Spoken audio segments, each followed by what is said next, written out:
नमस्ते दोस्तों और स्वागत है एम्पावर पीपल के मंथली राउंडअप में। आज हम बात करेंगे भारत में दुल्हन ट्रैफिकिंग की उस कठोर हकीकत की जो अक्सर समाज की नजरों से छिपी रह जाती है। यह चर्चा फरवरी 2026 के दौरान अखबारों में प्रकाशित रिपोर्ट्स और हमारे फरवरी महीने के न्यूज़लेटर के आधार पर है। टूटे सपनों से लेकर चुराई गई जिंदगियों तक, आइए सुनते हैं उन आवाजों को जो इस सच्चाई को सामने लाती हैं। क्योंकि जागरूकता ही बदलाव की पहली सीढ़ी है और मिलकर ही हम इस छिपे हुए अपराध के खिलाफ मजबूत आवाज उठा सकते हैं। तो आज की इस गहन चर्चा को शुरू करते हैं। मैं उन कागजी आंकड़ों और लंबी चौड़ी बहसों से थोड़ा बाहर निकलना चाह रही थी। हाँ बिल्कुल, वो जरूरी भी है। मतलब जरा इस बात की कल्पना कीजिए कि कोई इंसान एक लिव इन रिलेशनशिप का कानूनी अग्रीमेंट बनवाने के लिए पूरे 2.5 लाख रुपए चुकाता है। बहुत बड़ी रकम है। हाँ, और फिर उसे अचानक एहसास होता है कि वो कागज का टुकड़ा कोई सुरक्षा नहीं दे रहा उसे, बल्कि वो तो एक जाल है। बिल्कुल एक ऐसा जाल जिसे उसे ही झूठी रेप केस में फंसाने और ब्लैकमेल करने के लिए बुना गया है। सही कहा आपने। मतलब ये किसी सस्पेंस फिल्म की कहानी नहीं लग रही है। ये फरवरी 2026 में राजस्थान के अंदर चल रहा मानव तस्करी का असली बिजनेस मॉडल है। ये जो बिजनेस मॉडल वाला शब्द आपने भी इस्तेमाल किया ना, यही इस पूरी समस्या की असली जड़ है। अच्छा। हाँ, देखिए 19 फरवरी को पत्रिका अखबार में छपी जयपुर की रिपोर्ट इसी डबल एक्सटॉर्शन या दोहरी लूट के मॉडल का पर्दाफाश करती है। वो भंवरलाल शर्मा वाला केस। बिल्कुल, भंवरलाल शर्मा नाम का एक अपराधी जिस पर 10,000 का इनाम था, वो गिरफ्तार हुआ है। और उसका नेटवर्क देखिए आप, पश्चिम बंगाल, असम, बिहार, यूपी से लेकर झारखंड तक फैला हुआ था। रुकिए, मुझे पूरी प्रक्रिया थोड़ा ठीक से समझने दीजिए। अक्सर जब मानव तस्करी का जिक्र आता है ना, तो दिमाग में किसी अंधेरी रात में वैन के अंदर जबरन अपहरण वाली तस्वीर बनती है। हाँ, आमतौर पर लोग यही सोचते हैं। लेकिन यहाँ तो दिन के उजाले में लिव इन अग्रीमेंट जैसे भारी भरकम कानूनी शब्दों का इस्तेमाल हो रहा है। बिल्कुल, दिन दहाड़े। मतलब वे सिर्फ गरीब महिलाओं का ही शोषण नहीं कर रहे हैं, बल्कि जो कुंवारे लड़के पैसे देकर उन्हें खरीद रहे हैं, उनके लिए भी ये कानूनी फंदा है। एकदम ऐसा ही है। भंवरलाल ने मगाराम नाम के एक व्यक्ति से पहले 2.5 लाख रुपए लिए। बाप रे। और फिर 3 लाख रुपए और मांगे। जब मगाराम ने पैसे देने से मना किया तो भंवरलाल ने सीधे धमकी दी कि वो उस पर झूठा रेप केस ठोक देगा।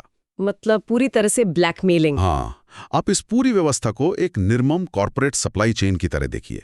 इसमें प्रोक्योरमेंट सेंटर यानी जहां से माल उठाया जाता है, वो गरीब गांव हैं जहां से लड़कियां लाई जाती हैं। ये तस्कर लॉजिस्टिक्स मैनेजर की तरह काम करते हैं, जो एक राज्य से दूसरे राज्य में डिलीवरी देते हैं और फिर वो कॉर्पोरेट लूपहोल्स या कानूनी कमियों का फायदा उठाकर अपने ही ग्राहकों को ब्लैकमेल करते हैं। ये एक ऐसा प्रेडेटरी लूप है जहां अपराधी दोनों तरफ से मुनाफा कमा रहा है। बिल्कुल। ये सप्लाई चेन वाली एनोलॉजी ना बहुत सटीक बैठती है इस पर। अगर हम 3 फरवरी की समाचारनामा की रिपोर्ट देखें तो बिहार और राजस्थान के बीच ऐसा ही एक भयानक कनेक्शन सामने आता है। 12 चट्टी पुलिस वाला मामला। हाँ वही, 12 चट्टी पुलिस ने इमामगंज से संजय पासवान नाम के मुख्य आरोपी को गिरफ्तार किया। उसने क्या किया कि आदित्य पासवान की बेटी को बेहतर जीवन और शादी का झांसा देकर राजस्थान के हरिकिशन को बेच दिया। बहुत ही दुखद। लेकिन इस केस में जो बात मुझे सबसे ज्यादा चौंका गई वो ये थी कि संजय की पत्नी भी इस पूरे काम में उसकी साझीदार थी। हाँ, ये एक बहुत अहम पहलू है। ऐसा लगता है जैसे वो इस आपराधिक गिरोह के एचआर डिपार्टमेंट का काम संभाल रही थी, जहां महिलाओं का इस्तेमाल ही महिलाओं को फंसाने के लिए किया जा रहा था। देखिए, जब अपराध एक संगठित उद्योग बन जाता है ना, तो वो समाज के हर रिश्ते को अपना हथियार बना लेता है। लेकिन अगर कोई महिला आकर बेहतर भविष्य का सपना दिखाए तो शक की गुंजाइश काफी कम हो जाती है। हाँ, मैं सिस्टमिक फेलियर वाली बात को समझ रही हूँ। लेकिन 11 फरवरी को एबीपी न्यूज की एक रिपोर्ट आई थी जिसने मुझे सच में अंदर तक झकझोर दिया। आप आंध्र प्रदेश वाले केस की बात कर रही हैं? हाँ, मुझे ये समझने में सच में बहुत मुश्किल हो रही है कि आंध्र प्रदेश के अन्नमया जिले में एक माँ जिसका नाम शोभा है, उसने अपनी ही 14 साल की सगी बेटी को सिर्फ 2 लाख रुपए में बेच दिया। मैं बस ये सोच रही थी कि क्या ये सिर्फ और सिर्फ गरीबी का नतीजा है या यहाँ एक बहुत बड़ा मनोवैज्ञानिक और सामाजिक पतन भी हो रहा है। ये एक बहुत ही बेचैन करने वाला सवाल है। हम अक्सर ट्रैफिकिंग में बाहर के किसी खलनायक को ढूंढते हैं। बिल्कुल, हम हमेशा किसी विलेन को खोजते हैं। तो गरीबी उसके सारे नैतिक मूल्यों को निगल जाती है। बहुत डरावना सच है ये। शोभा अपने पति से अलग रह रही थी, उसके पास कोई भी सामाजिक सुरक्षा नहीं थी। ऐसे में रेड्डप्पा नाम का एक बिचौलिया आता है। वो शोभा की लाचारी को कोई मजबूरी नहीं मानता, बल्कि एक अवसर मानता है। उसने कर्नाटक के एक 40-45 साल के व्यक्ति रेड्डी राजशेखर के साथ उस बच्ची का सौदा कर दिया। हे भगवान! और सिर्फ 50,000 एडवांस मिले और उस 14 साल की बच्ची को बेंगलोर के एक नरक में धकेल दिया गया, जहां उसे रोज प्रताड़ित किया गया। शुक्र है कि वो बच्ची किसी तरह अपने भाई से संपर्क करके वहां से भागने में कामयाब रही। हाँ, वो एक बड़ी राहत की बात थी। लेकिन इन सारी खबरों को पढ़ने के बाद ना मेरे मन में एक बहुत ही गहरा सवाल उठ रहा है। क्या? मतलब जब एक बच्ची को उसकी सगी माँ ही बेच दे तो वो दुनिया में किस पर भरोसा करेगी? ट्रैफिकिंग सिर्फ एक इंसान का घर नहीं छीनती, वो उसकी पूरी पहचान, उसका परिवार और उसका मन पूरी तरह से तोड़ देती है। बिल्कुल। उस टूटे हुए दिमाग को या उस भरोसे को कोई वापस कैसे जोड़ सकता है? और ठीक इसी सवाल का जवाब हमें एम्पावर पीपल के फरवरी महीने की न्यूज़लेटर में मिलता है। हाँ, न्यूज़लेटर वाली एक्टिविटीज में। हाँ, अभी तक हमने न्यूज़ रिपोर्ट्स में जो देखा वो सिर्फ निराशा और लाचारी थी। हाँ। लेकिन न्यूज़लेटर में एक मॉडल का जिक्र है जिसे S3N कहा गया है, solidarity sisterhood survivor network. S3N। ये उस टूटे हुए भरोसे को वापस बनाने का एक मनोवैज्ञानिक और सामाजिक ढांचा है। इसे वो एक आभासी मायका या वर्चुअल मैटरनल फैमिली कहते हैं। आभासी मायका, ये शब्द अपने आप में बहुत कुछ समेटे हुए हैं। बिल्कुल। हमारे समाज में ना एक औरत के लिए मायका सिर्फ एक ईंट पत्थर का घर नहीं होता। ये वो जगह होती है जहां उसे बिना किसी शर्त के प्यार मिलता है, जो ससुराल की ज्यादतियों के खिलाफ एक सेफ्टी नेट का काम करता है। सही कहा। लेकिन जब एक महिला को हजारों किलोमीटर दूर बेच दिया जाता है तो ये S3N मॉडल उस फिजिकल स्पेस यानी उस जगह की भरपाई कैसे करता है? इस मैकेनिज्म को समझना बहुत जरूरी है। देखिए, जब एक महिला को बेचा जाता है तो उसे उस गांव में हर व्यक्ति एक खरीदी हुई वस्तु के रूप में देखता है। उसका कोई फोन नंबर नहीं होता, उसे वहां की भाषा नहीं आती।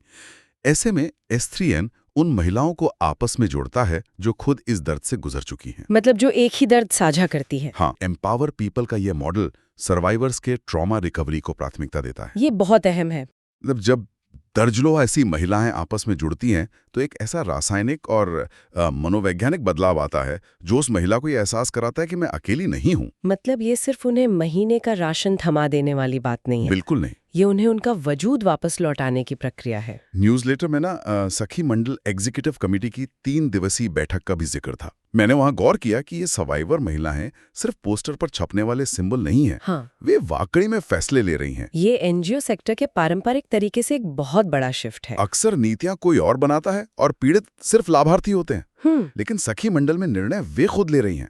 उन्होंने सखी नेता ऐप लॉन्च किया है। ये ऐप कोई साधारण टूल नहीं है, ये डिजिटल एम्पावरमेंट का एक बहुत बड़ा हथियार है। तो वो इस ऐप का इस्तेमाल कैसे करती हैं? इसके जरिए वो अपने स्थानीय मुद्दों को ट्रैक करती हैं, आपस में तेजी से संचार करते हैं। जो पुलिस या समाज वाला सिस्टम पहले उन्हें बचाने में फेल हो गया था, अब ये महिलाएं इस ऐप के जरिए अपना खुद का एक ऐसा पैरेलल सिस्टम बना रही हैं जो उन्हें कभी गिरने नहीं देगा। यहाँ से मुझे एक बहुत ही दिलचस्प कॉन्ट्रास्ट नजर आ रहा है। कैसा कॉन्ट्रास्ट? एक तरफ हमारे पास न्यूज़ की वो कहानी है जहां आंध्र प्रदेश में पैसे की कमी ने एक माँ को अपनी बेटी बेचने पर मजबूर किया। हाँ। और दूसरी तरफ न्यूज़लेटर की कहानी है जो असम के कठिल्ली, जहां नारी नुसरत ग्रुप की महिलाओं ने उसी गरीबी और अभाव के बीच एक बिल्कुल अलग रास्ता चुना। सही बात है। असम की उन महिलाओं के सामने भी तो वही चुनौतियां थी। खाने की कमी, बच्चों के स्कूल ड्रॉप आउट होने का डर, कपड़ों का अभाव। गरीबी वहां भी अपनी चरम सीमा पर थी। लेकिन उन्होंने अपने बच्चों को बेचने या शोषकों के आगे घुटने टेकने के बजाय खुद रास्ते बनाए। इन महिलाओं ने खाली बैठने से इनकार कर दिया। उन्होंने अपने उपलब्ध संसाधनों को जोड़ा और खुद से 40 LED बल्ब बना डाले। ये बहुत बड़ी बात है।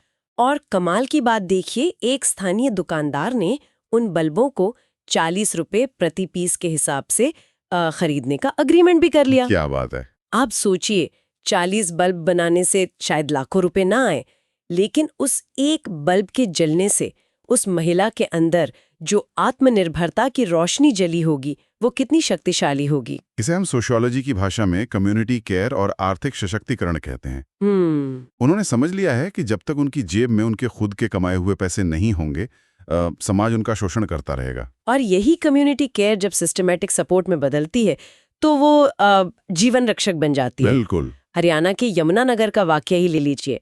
वहां आजाद वुमेन क्लब की महिलाओं ने जो किया वो सच में अकल्पनीय साहस की निशानी है। आप नुसरत वाले केस की बात कर रही है ना? हाँ, नुसरत नाम की एक गर्भवती महिला को उसके ससुराल वालों ने ऐसी हालत में अकेला छोड़ दिया था जब उसकी जान जा सकती थी। उस घटना की गंभीरता को समझना होगा हमें। स्थानीय स्वास्थ्य कर्मियों ने तक मदद करने से हाथ खड़े कर दिए थे।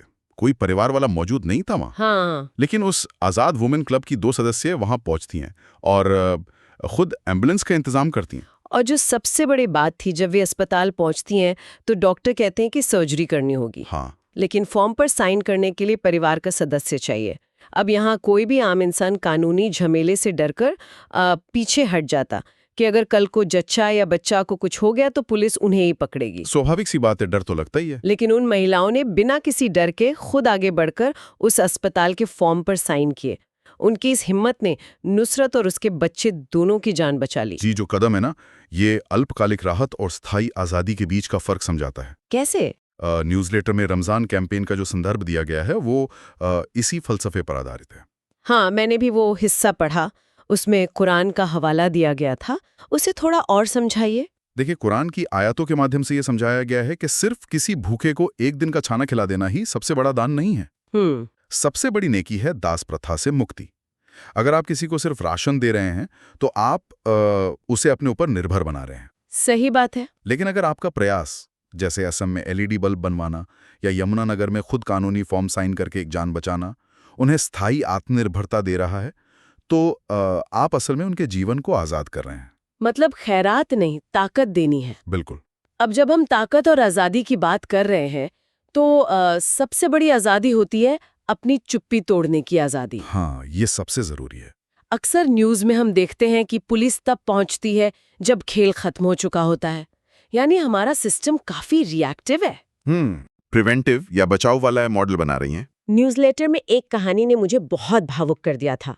एक महिला थी जिसे उसके ही घर में डायन और भूत प्रेत का साया बताकर बेतहाशा पीटा जाता था। ये अंधविश्वास आज भी बहुत गहराई तक है। उसे पूरी तरह से खामोश कर दिया गया था। जब उससे पूछा गया कि तुम आवाज क्यों नहीं उठाती, तो उसका जवाब था, जब कोई मेरे साथ नहीं खड़ा तो मैं बोलने की हिम्मत कहाँ से लाऊंगी। ये सिर्फ एक महिला का डर नहीं है, ये उन लाखों महिलाओं की बेबसी है जो बंद दरवाजों के पीछे घुट रही हैं। और यहीं पर वो वर्चुअल माइका या सखी मंडल अपना असली असर दिखाता है। कैसे? जो सखी लीडर उस पीड़ित महिला की मदद के लिए आई ना, उसके अपने अतीत को देखिए। उसे खुद कभी मोल किया बेकाऊ औरत कहकर ताने मारे जाते थे। समाज ने उसे भी कुचलने की कोशिश की थी, लेकिन उसने हार नहीं मानी। बिल्कुल नहीं। वो उस डरी हुई महिला के पास जाती है और कहती है, तुम बोलो, अगर कोई और नहीं है तो मैं हूं। ये सच में बहुत पावरफुल है। ये कोई मामूली वाक्य नहीं है। ये पीढ़ियों से चली आ रही पितृसत्ता और शोषण की जड़ों पर सीधा वार है। उस सखी लीडर ने खुद पुलिस को फोन किया, उस घर में हो रही घरेलू हिंसा को रुकवाया। जो महिला कल तक डर के मारे कांप रही थी, आज वो सखी मंडल के साथ मिलकर दूसरों के लिए खड़ी है। और ये आवाज अब सिर्फ गांव की गलियों तक ही सीमित नहीं है, ये सीधे न्यायपालिका के शीर्ष तक पहुंच रही है। पानीपत वाली मीटिंग। हाँ, पानीपत में जो मीटिंग हुई वो इसका सबसे बड़ा प्रमाण है। हरियाणा की सखी मंडल, राज्य स्तरीय प्रतिनिधि शिल्पा कुमारी और एम्पावर पीपल की टीम के राजेंद्र प्रसाद ने चीफ जुडिशियल मैजिस्ट्रेट वर्षा शर्मा से सीधी मुलाकात की। एक मिनट, इस बात की अहमियत को समझना बहुत जरूरी है। बिल्कुल। जिन महिलाओं को इस कॉर्पोरेट सप्लाई चेन ने महज एक वस्तु समझकर बेच दिया था, आज उनका प्रतिनिधि सीधा न्यायपालिका के अधिकारियों के साथ बैठकर नीतियां तय कर रहा है। यही सबसे बड़ी वैचारिक जीत है। जब सर्वाइवर नेतृत्व वाले समूह खुद जज और मजिस्ट्रेट के साथ संवाद करते हैं तो पुलिस और प्रशासन का नजरिया बदल जाता है। तब वे इन महिलाओं को बेचारी विक्टिम की तरह नहीं देखते, बल्कि उन्हें सिस्टम के एक जरूरी सहयोगी के रूप में देखते हैं। सही कहा। न्यूज की घटनाओं में हमने जो बेबसी देखी थी, उसका सबसे ठोस निवारण यही है कि अब ये महिलाएं खुद अपनी सुरक्षा की गारंटी बन रही हैं। तो दोस्तों, फरवरी 2026 की ये पूरी चर्चा हमें यही सिखाती है कि अगर हम साथ मिलकर प्रयास करें तो असंभव को भी संभव बनाया जा सकता है। और अगर आप भी इस अभियान का हिस्सा बनना चाहते हैं तो जरूर एम्पावर पीपल से जुड़िए। आप हमारी वेबसाइट www.empowerpeople.in पर जाकर हमारे काम के बारे में जान सकते हैं। आप हमारे साथ जुड़ सकते हैं, हमारे वॉलंटियर बन सकते हैं और इस बदलाव की यात्रा का हिस्सा बन सकते हैं। हम सिर्फ पीड़ित महिलाओं को सहयोग ही नहीं दे रहे हैं, बल्कि उन्हें सशक्त भी बना रहे हैं, ताकि एक ऐसी दुनिया बनाई जा सके जहां हर महिला सुरक्षित और स्वतंत्र जीवन जी सके। तो अगले महीने फिर मिलेंगे नई कहानियों और नई उम्मीदों के साथ। धन्यवाद, और याद रखिए, बदलाव आपसे ही शुरू होता है। बिल्कुल। आज की इस गहन चर्चा के बाद ना, ये विचार करने का समय है कि जब समाज में किसी शोषित को बचाने की बात होती है, तो क्या हम केवल उसकी पीड़ा देखते हैं? ये एक बहुत जरूरी सवाल है। या हम उस इंसान के भीतर छिपे उस लीडर को देख पाते हैं जो अपनी जैसी हजार और जिंदगियों को बचा सकता है? बिल्कुल, असली न्याय तो वही है। हाँ, क्योंकि असली न्याय सिर्फ रेस्क्यू करने में नहीं है, बल्कि उस कुर्सी तक पहुंचाने में है जहां वे अपने फैसले खुद ले सकें। एकदम सही बात है। अगली बार जब समाज में कोई ऐसी खबर पढ़ी जाए, तो सोचिएगा कि उस हेडलाइन के पीछे के इंसान को अपनी कहानी खुद लिखने का मौका कैसे मिल सकता है।